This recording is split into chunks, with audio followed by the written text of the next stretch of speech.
Tapi ketika diuji dengan sabar, belum tentu saya bisa menasihati diri sendiri. Makanya kalimatnya watawa, saling menasihati. Kalau saya sedang seperti ini berarti saya menyampaikan. Saya menyampaikan kepada bapak-bapak. Ketika saya diuji, saya balik butuh nasihat dari bapak-bapak. Saya butuh nasihat dari ibu-ibu. Butuh nasihat dari orang lain. Belum tentu ketika diuji dengan sabar kok bisa menasihati diri sendiri. Bisa menasihati sabar. Iya, lisannya bilang sabar, tapi hatinya masih panas. Sabar, lisan doang bilang sabar. Hatinya enggak karuan. Namanya hati, maka butuh nasihat dari orang lain. Pertanda kita akan diberikan nikmat dunia maupun akhirat. Kebahagiaan dunia maupun akhirat yang keempat adalah wazaujatan solihah. Diberi istri yang solihah. Walah, ini poin yang panjang kalau dibahas lagi Pak ini. Kalau ibu-ibu ya berarti dikaruniai suami yang solih. Itu tapi bukan Pak Soleh. Kalau soleh ya karunia banget sampai mati juga masih soleh.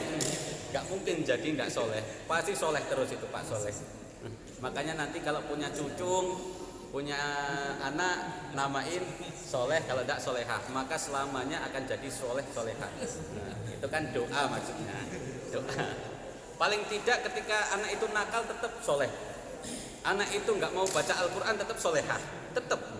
Paling tidak seperti itu. Mau dibahas lagi, lanjut. Tetapi hakikatnya kita itu tidak cukup berhenti di soleh Pak.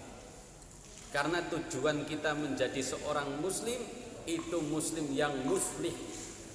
Tidak cukup menjadi solehah, tetapi harus menjadi muslihah.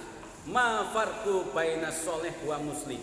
Ma farqu baina solehah wa muslihah. Soleh al khairu li nafsi. Soleh itu kebaikannya hanya untuk dirinya wae, untuk dirinya sendiri saja. Datang ke masjid ya sudah datang, ngaji ya sudah ngaji, tidak pernah ngajak keluarga, tidak pernah ngingetin anak istri, tidak pernah. Itu cukup menjadi orang soleh. Cukup gampang itu Pak, gampang. Puasa ya puasa, sedekah. Yang penting tidak maksiat gitu aja lah. Jadi orang soleh, dijamin jadi orang baik. Pasti disenangin oleh banyak orang. Kalau kita menjadi orang soleh, pasti banyak orang yang suka. Itu resiko jadi orang soleh, pasti banyak yang suka. Kita tidak ngerusui olehnya. Kita tidak dianggap merusui orang lain, mengganggu orang lain. Karena tidak menasihati orang lain, tidak mengajak orang lain. Berangkat jamaah ya berangkat dewek, nggak mengingatkan siapa-siapa. Datang ke majelis taklim, ya datang aja, tidak mengingatkan di WA ataupun di grup WA lain sebagainya. Nggak ada yang mengingatkan, karena soleh. Tetapi tujuannya tidak cukup jadi soleh Pak orang muslim itu, tetapi menjadi muslih. Apa muslih? Al khairu li nafsi wal li ghairi. Kebaikan itu untuk dirinya sendiri dan orang lain. Tujuannya itu.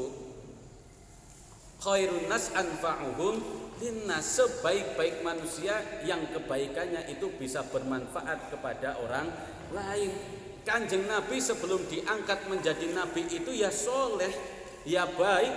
Semua kaum kafir Quraisy, orang Quraisy di Mekah itu cinta, senang dengan Kanjeng Nabi. Bahkan digadang-gadang, wah ini kandidat pemimpin Quraisy yang selanjutnya. Wah ini calon pemimpin Quraisy yang selanjutnya. Karena dicintai sebelum diangkat menjadi Nabi. Dicintai, semua orang itu mencintai. Tetapi Kanjeng Nabi saat diangkat menjadi Rasul, sudah dinobatkan menjadi Nabi, kemudian menjadi muslih, menyampaikan kebaikan ke orang lain. Orang yang tadinya cinta, orang yang tadinya dekat menjadi benci dan menjauh. Resiko Pak. Kanjeng Nabi saja ketika merubah dirinya menjadi muslih, dibenci sama orang.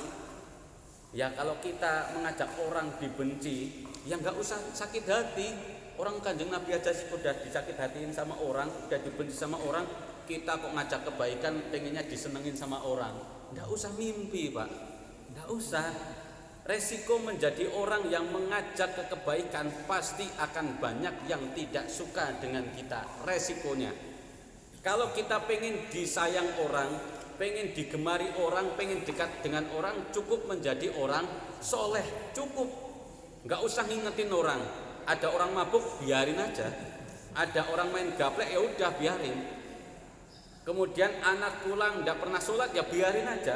Istri nggak pernah sholat, ya biarin aja. Yang penting kita baik untuk dirinya sendiri. Itu pasti istrinya sayang, pasti. Nggak perlu diingetin. Yang penting dikasih duit aja, udah cukup. Nah itu kalau kita menjadi soleh, mudah disenangin orang juga banyak. Tetapi tujuan kita adalah menjadi muslim, kebaikan untuk kita dan kita bisa bermanfaat untuk orang lain, kebaikannya juga bagi orang lain. Maka tidak usah sakit hati ketika kita mengajak ke kebaikan kok banyak orang Allah sok alim, Allah baru kemarin ngaji aja sudah ngajak sholat, Allah baru kemarin aja ikut majelis taklim sudah menyampaikan kebaikan. Iya banyak akan mengatakan seperti itu, betul Pak? Iya, Allah baru seperti itu aja sudah sok alim, sudah rajin sholat, Allah ngajak subuhan berjamaah pulau. Banyak yang seperti itu pasti Pak.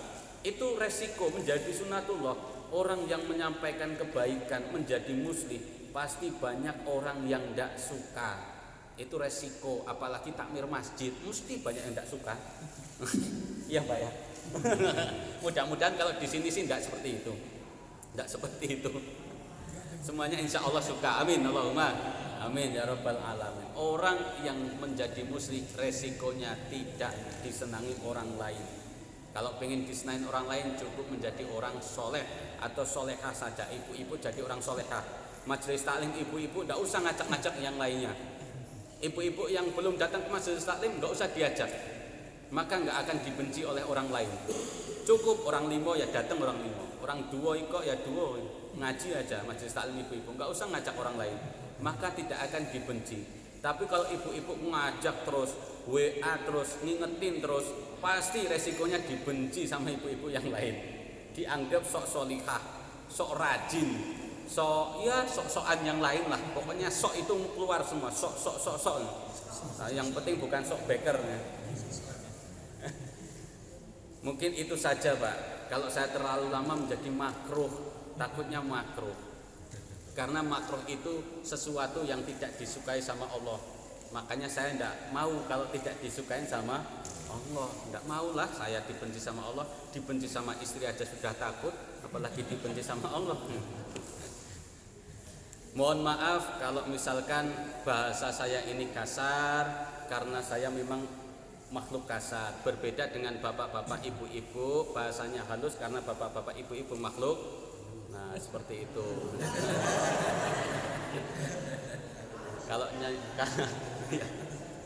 Kalau menyinggung mohon maaf.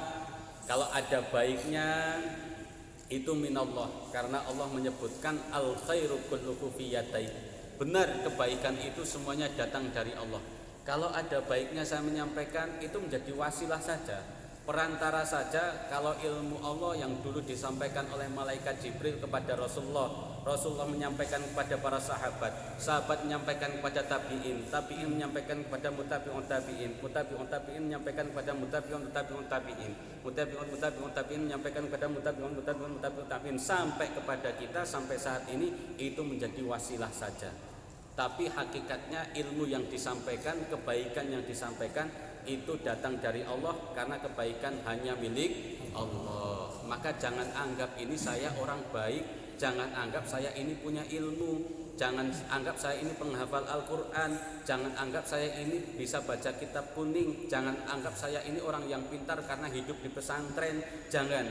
Tetapi itu semua merupakan titipan dari Allah agar ditasarufkan ke jamaah, agar bisa ditasarufkan ke masyarakat. Itu saja niatnya. Niat yang kedua adalah silaturahim. Selain bapak-bapak yang sudah kenal dengan saya, mungkin banyak yang belum kenal dengan saya. Maka kalau keluar dari majelis taklim ini, nggak usah panggil ustadz Pak, nggak usah panggil ustadz, panggil nama saja. Sudah tahu nama saya Bayu Sugondo, sudah mau panggil Bayu atau Sugondo terserah. Nggak usah panggil ustadz, udah clear, setuju ya? Kalau ketemu di pasar nggak usah panggil itu. Kalau ketemu di jalan panggil, woi baik. Nah itu aja udah selesai. Udah berat Pak, nggak usah panggil nama. Anggap saja saya kalau di luar itu anak. Anggap saja kalau di luar itu kakak. Kalau bagi yang lebih muda, adik bagi yang lebih tua. Yang lebih tua lagi anak atau cucung sudah. Ponaan sudah. Itu lebih baik bagi saya. Karena kalau saya terus di ustadz-ustadz, walah berat Pak. Karena nanti di akhirat yang paling pertama dimasukkan ke neraka itu golongan ustadz. Iya, nah ini serius. Makanya saya nggak mau dipanggil ustadz karena nggak mau masuk duluan. Kalau nanti saya dipanggil duluan di akhirat, tanggung jawab bapak-bapak. Nah, itu aja. Ini golongan ustadz masuk, saya masuk di situ. Oh, saya nggak mau. Loh, dulu dipanggil ustadz itu bapak itu yang manggil, saya nggak mau kok. Itu aja bapak suruh masuk. Ini serius. Golongan yang pertama akan dipanggil, dimasukkan ke dalam api neraka itu golongan para penghafal Al-Quran. Orang yang mengajarkan ilmu agama. Yang dipanggil ustadz, yang dipanggil mubalik, yang dipanggil kiai, ulama. Itu akan menjadi golongan yang pertama. Bukan orang kafir Pak, bukan orang musyrik, bukan orang yang suka kita sebut sebagai orang munafik, bukan ahli maksiat, tetapi orang yang seperti ini, yang pandai berbicara, yang suka ngajar ngaji, yang menghafal Al-Quran, menjadi golongan pertama yang akan dipanggil ke neraka, dimasukkan Pak ke situ. Makanya berat, gak usah panggil nama aja udah pokoknya. Panggil nama titik, gak ada lagi panggil ustadz ya. Titik Bu, Pak. Kalau di luar udah ya, selain di ngaji. Pokoknya ya, kalau ada yang panggil nggak noleh resiko. Karena saya nggak mau nanti dipanggil duluan. Saya akhir-akhir aja lah. Kalau udah padam